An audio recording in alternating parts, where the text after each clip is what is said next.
Hi guys, today our group will be exploring Fort Santiago in Intramuros. And today we are Angel Olores, Maria Veronica Arata. and Kristen Nice Magtuba. Let's go! Sa pagpasok pa lang natin ng Fort Santiago ay ito agad ang bubungad sa atin. Ito siguro ang ginagamit na kanyo noong mga panahon ng digmaan. Sunod naman ang Balartillo de San Jose. Ito naman ay binilt noong 1663 para independent ng Manila Bay. Welcome to the American Barracks, once a bustling U.S. military headquarters. This historic structure was reduced to its hollow brick shell by heavy artillery shelling during the 1945 Battle of And Manila. this is the Raja Sulaiman Theater. This was built on 1500s during the Spanish era. This is used for an open area show, but later on nasira dahil sa pagsabog noong 1945.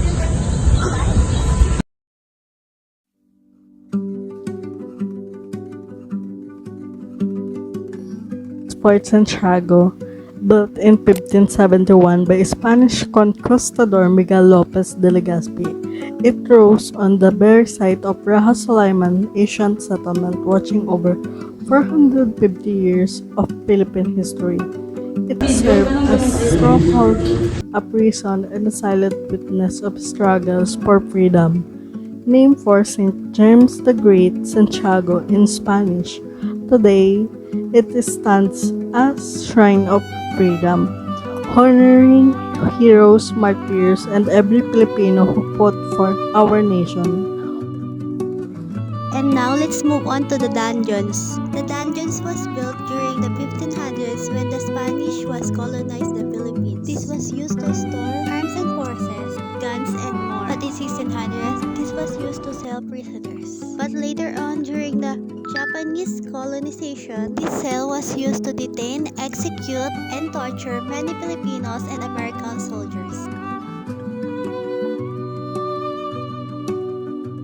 So, according sa mga civilians natin na nakatagpo daw sila ng 600 plus na patay na tao sa Fort Santiago after the Great Battle of Manila when the Japanese are starting to surrender.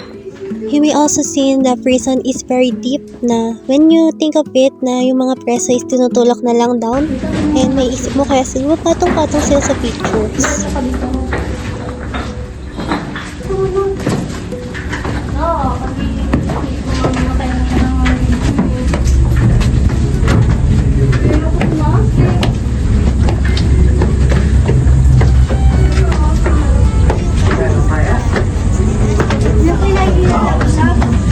Kasi sinasabi na talagang tinutulak na lang talaga sila at tinutulak.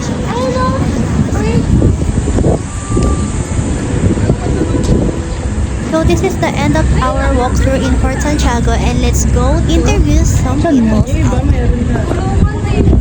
We are students sa Makuha Laguna. We're here po para yung vlog about sa mga history po natin sa Philippines. Pwede po matanong ang pangalan niyo po ba? Si Jason. Sige po nga. Ilang taon na po ba?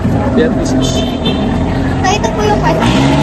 Sa tingin niyo po, bakit po natin kailangan aralin ang history ng Fort Santiago? Bakit? Kasi una muna ito yung pinaka-historical talaga. Kumbaga nakatigit na sa kasaysayan ng Pilipinas. Ang dami nila siya. Kumbaga history is history. Thank you po. Salamat po.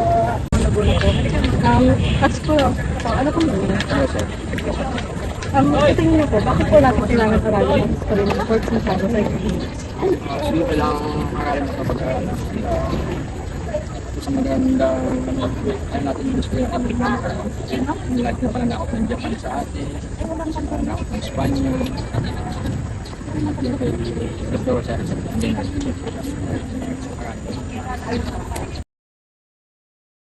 Honestly, nung pumunta kami sa Fort Santiago, ay hindi lang ito nagsasilbing Cartagena Castilla. Dahil sila lang kasi ang bulang lalo na sa Pilipinas.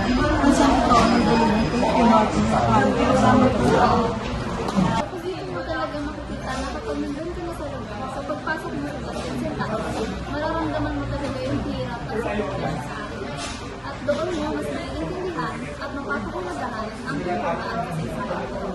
For me, we should encourage people, especially students, to visit a place like Fort Santiago kasi if alam na yung history, mapabasa-basa nila yung mga lessons and ayun, magkakaroon sila ng idea about it and mag-represent ito dahil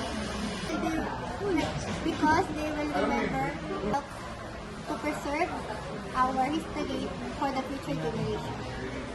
Tapos, Mas okay na mag-order din guys ng Fort Santiago at pakinggan ng mga nakatagong kwento ang bulong ng ating nakakatagal. Huwag lang magbasa sa text. Hawakan ng mga numpa din na maging saksi sa sakripisyo ng ating mga numpa.